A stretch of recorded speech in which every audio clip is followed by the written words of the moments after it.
Class में मैंने आपको मानव भूगोल की जो आपके सीरीज है मानव भूगोल की पहली इकाई में आपको पढ़ा रहा था। इसी इकाई में आपके पहली इकाई में ही आपके इससे पहले अपन ने 3 चीज़ें पढ़ी है: मानव भूगोल की प्रकृति, मानव भूगोल का विषय क्षेत्र, मानव भूगोल की शाखाएं।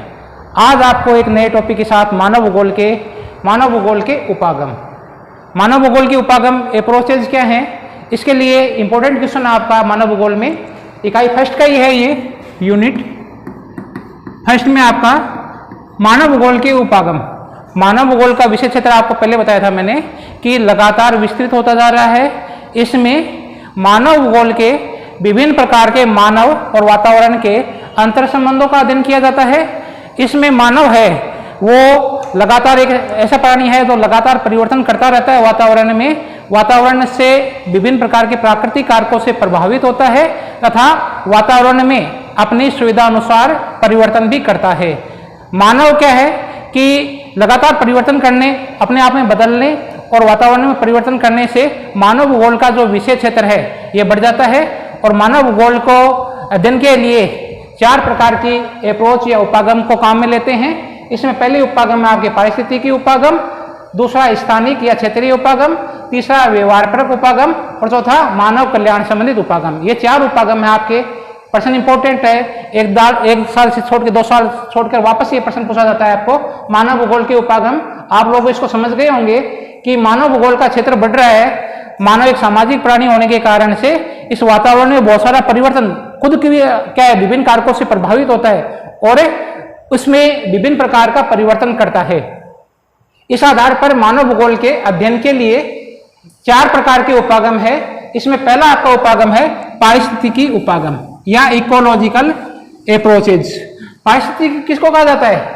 पारिस्थितिकी मानव और पर्यावरण इनके आपस में किस प्रकार के अंतर संबंध है, इसको कहा जाता है पारिस्थितिकी। मानव पृथ्वी तल पर विभिन्न भागों में वातावरण की भिन्नता लिए हुए है। इन भिन्नताओं के से मानव होता है वो प्रभावित होता है और प्राकृतिक और सांस्कृतिक वातावरण का निर्माण करता है। प्राकृतिक वातावरण से प्रभावित होकर मानव 3 प्रकार के क्रिया करता है, 3 प्रकार के जो आपके उपागमों का विकास करता है। 3 प्रकार के मानव और पृथ्वी के जो 3 प्रकार के वातावरण हैं इनसे संबंध उत्पन्न हो जाते हैं अंतर संबंधों से। 3 प्रकार के संबंधों में 3 प्रकार की विचारधाराओं का विकास होता है। किस प्रकार के अंतर संबंध है? इसमें पहला अंतर संबंध आपका बनता है निश्चयवाद, इसको नियतिवाद भी कहते हैं।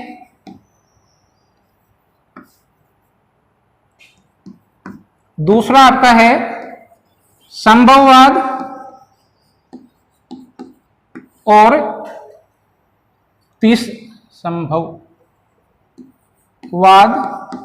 तीसरे आपका है नवनिश्चयवाद।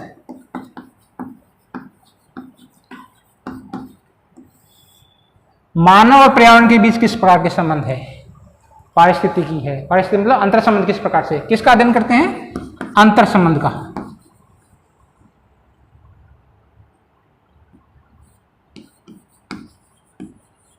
अंतर संबंध का अध्ययन किया जाता है। मानव और वातावरण के बीच में किस प्रकार का संबंध है? निश्चयवाद में प्रकृति या वातावरण अधिक हावी होता है मानव पर।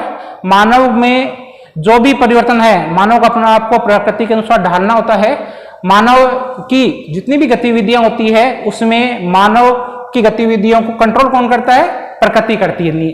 प्रकृति के साथ पहले जो संबंध है पारिस्थितिकी के अंतर संबंध है अपने आप को बदलना, अपने आप को अनुकूल करना प्रकृति के। इस बात को कहते हैं निश्चयवाद या नियतिवाद। इसको अनुकूलन भी कहा जाता है। अनुकूलन अपने आप को बदलता, अपने आप को ढालता है। प्रकृति अधिक हावी है, प्रकृति जैसा चाहती है परिवर्तन करती है मानव के साथ। मानव को अपने आप को बदलना पड़ता है, अपने आप को प्रकृति के अनुसार ढालना पड़ता है। जैसे एस्किमो लोग हैं, ठंडे क्षेत्र है तो वहाँ के रहन सहन खान पान में वैसे ही परिवर्तन करने पड़ेंगे जैसी प्रकृति चाहती है। वहाँ पर बर्फ ही बर्फ है इसलिए बर्फ की शिलाओं को काटकर इग्लू बनाया जाता है। कच्चा मीट खाया जाता है क्योंकि ईंधन के साधन नहीं है। वहां पर समूह के कपड़े पहने जाते हैं क्योंकि ठंड है। इसके विपरीत दूसरी जगह पर आप देखो कि जो भूमध्य रेखीय क्षेत्र है वहां पिग्मी लोग रहते हैं, वहां का मौसम आपका कैसा है, उष्ण आर्द्र मौसम है, गर्मी पड़ती है, इसलिए वहां एस्किमो से जस्ट बिल्कुल विपरीत दिशा में, विपरीत बिल्कुल ही वहां पर क्या है, कपड़े होते हैं, वस्त्र होते हैं, कम मात्रा में पहने जाते हैं, उमस रहती है। खाने के लिए क्या है कि ये लोग आपके जितने भी उनको जो कंदमूल मिलते हैं, जो छोटे छोटे जीव मिलते हैं, पशुओं मिलते हैं, आखेट करते हैं और अपने जो मकान है वो पेड़ की शाखाओं पर बनाते हैं, क्योंकि जहरीले कीट पाए जाते हैं नीचे पृथ्वी के धरातल पे, तो वो अपना जीव, तो वहां पर क्या हुआ, मानव अपने आप को परिवर्तित कर रहा है, मानव क्या है, अपने आप को एडजस्टमेंट करना चाह रहा है, अनुकूलन करना पड़ता है प्रकृति के अनुसार, प्रकृति अधिक हावी है। दूसरा वाद है इसमें संभववाद। संभववाद में क्या है, मानव अधिक हावी होता है, मानव अपने प्रकृति में क्या है, बहुत सारा परिवर्तन करता है, ऐसा नहीं चुपचाप सहन करता है उसको, उसमें अपने ज्ञान कौशल तकनीकी से बहुत सारा परिवर्तन करता है और पर्यावरण को, वातावरण को बदलता है। तीसरी विचारधारा है नवनिश्चयवाद में। इस विवाद में मानव और पृथ्वी के बीच में, मानव और वातावरण के बीच में इस प्रकार के संबंध हो जाते हैं कि न तो प्रकृति अधिक हावी रहती है, पर्यावरण अधिक हावी रहता है, और नहीं मानव। दोनों का विकास तभी हो सकता है जब एक दूसरे से संबंध स्थापित करें, एक दूसरे से मिलकर कार्य करें, एक दूसरे के सहयोग से कार्य करें। ऐसे संसाधनों का प्रयोग अपन को ज्यादा से ज्यादा करना चाहिए जिनका नवीनीकरण हो सके, दोबारा से बन सके, या उनसे प्रकृति को कम से कम नुकसान हो। जैसे आपने सोलर एनर्जी है या अपन के जो पवन ऊर्जा है उसका ज्यादा से ज्यादा उपयोग करें, रिसाइकलिंग, दोबारा से जो चीजें हैं बन सके उनका ज्यादा से ज्यादा उपयोग करें, जिससे क्या है कि प्रकृति को कम से कम नुकसान हो।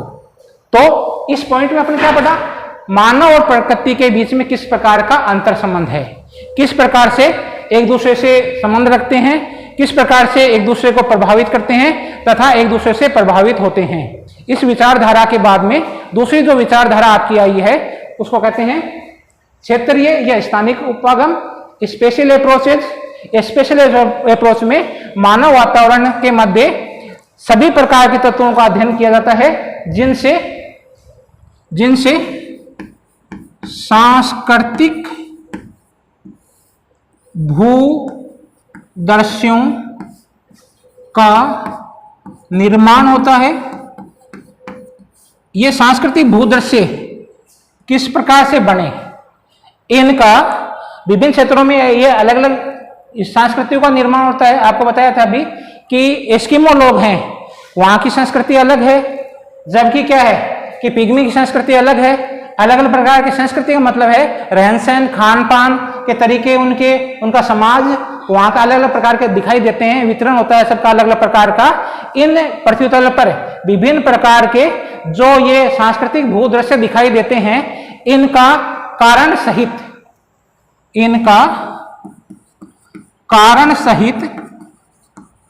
तुलनात्मक अध्ययन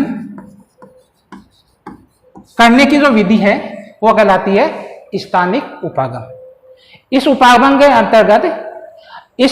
के अंतर्गत मानव जीवन का स्तर, मानव जीवन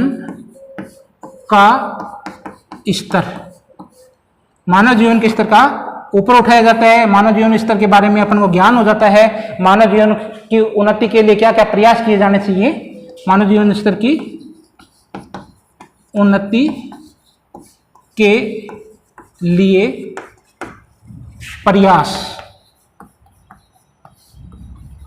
किए जा सकते हैं। किससे?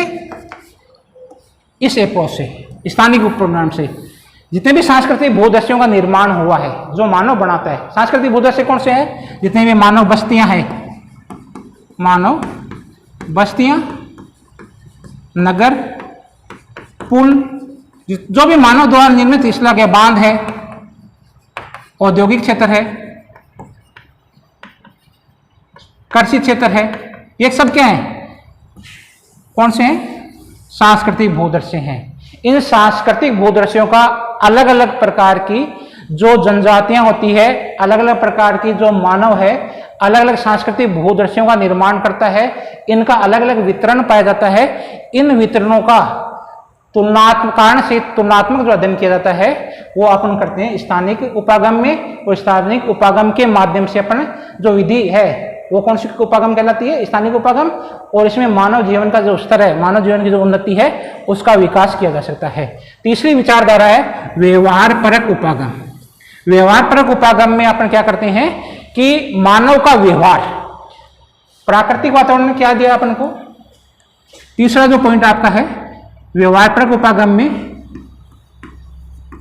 प्राकृतिक कारकों ने एक जैसे सामान्य कारक हैं, समान कारक हैं, प्रकृति ने एक जैसे कारक दिए हैं। जैसे आप अब देखो ग्रीनलैंड,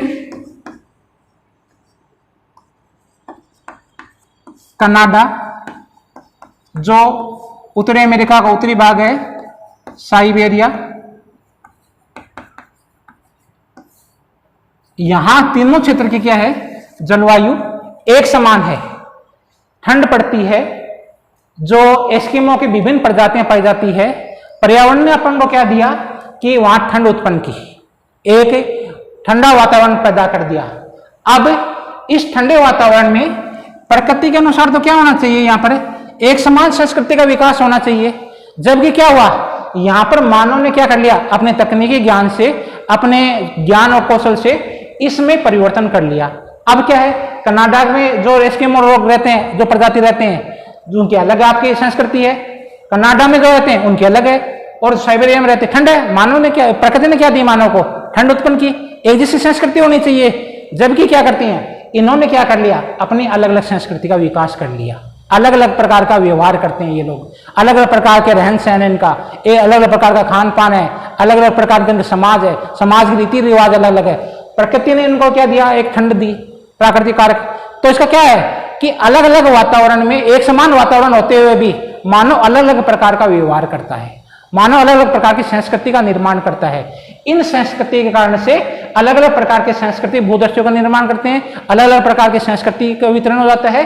उनका व्यवहार अलग अलग संस्कृति में अलग अलग प्रकार का जो व्यवहार पाया जाता है, ये अपन पढ़ते हैं, करने की जो विधि है ये कहलाती है आपकी व्यवहार परक उपागम। अलग अलग संस्कृति में अलग अलग व्यवहार करना। और तीसरा चौथा आपका जो कारक है जिसको अपन कहते हैं मानव कल्याणकारी उपागम। मानव कल्याणकारी उपागम में मानव जिस धरातल पर है विभिन्न प्रकार के किसका क्या करता है, संसाधनों का उपयोग करता है। इसमें अपन क्या पढ़ेंगे, संसाधनों के बारे में। प्रकृति ने मानव को क्या किया, संसाधन दिए। अब इन संसाधनों का उपयोग मानव अपनी उन्नति के लिए, आर्थिक उन्नति के लिए करता है। कौन कौन से संसाधन पाए जाते हैं, संसाधनों का किस प्रकार से उपयोग करता है, कौन सी जो आपकी संस्कृति है उसका विकास होता है, संसाधन कहाँ मिलते हैं, कितनी मात्रा में मिलती है, मानव के लिए किस प्रकार ये काम आए, किस लिए उपयोगी है, मानव अपने जो जीवन को उन्नतिशील बना सकता है इन संसाधनों के माध्यम से। इस उपागम के अंतर्गत अपन पढ़ते हैं मानव के कल्याण के लिए, मानव की उन्नति के लिए कौन कौन से संसाधन है, कौन कौन से संसाधन कहाँ पाए जाते हैं, उनका वितरण कैसा है, वो किस काम आ रहे हैं मानव के, और मानव की समृद्धि के लिए और मानव की उन्नति के लिए वो कौन कौन से संसाधन है, कहाँ कहाँ मिलते हैं, इन सब संसाधनों का अपना अध्ययन है वो मानव के कल्याण संबंधी उपागम में अध्ययन करते हैं। मानव का कल्याण किस प्रकार हुआ इस संसाधन के द्वारा, इन संसाधन इस समुदाय का विकास है, इनमें ये संसाधन किस प्रकार है और इनसे मानव को किस प्रकार से कल्याण हो सकता है मानव का इन संसाधनों से, ये किसमें पढ़ेंगे अपन, मानव कल्याण समित उपागम में। आप लोगों को मेरे को लग रहा है कि ये छोटे छोटे वीडियो आपको समझ में आ रहे होंगे, इकाई वाइज आपके वीडियो हैं, सब मानव भूगोल के हैं। आप लोगों को एक एक जो आपकी पहली इकाई है उसके एक एक आपको चैप्टर पढ़ाए जा रहे हैं। आप लोगों को प्लीज शेयर करना, ये मेरा वीडियो है, एक प्रयास है, आपका एक एक वीडियो है वो मेरे लिए क्या करेगा, मोटिवेशन का कार्य करेगा। आप लोगों से ये आशा है कि आप मेरे चैनल को आप ज़्यादा से ज़्यादा लाइक करेंगे, शेयर करेंगे और कमेंट करेंगे। धन्यवाद आपको, आपने वीडियो देखा मेरा, थैंक यू वेरी मच।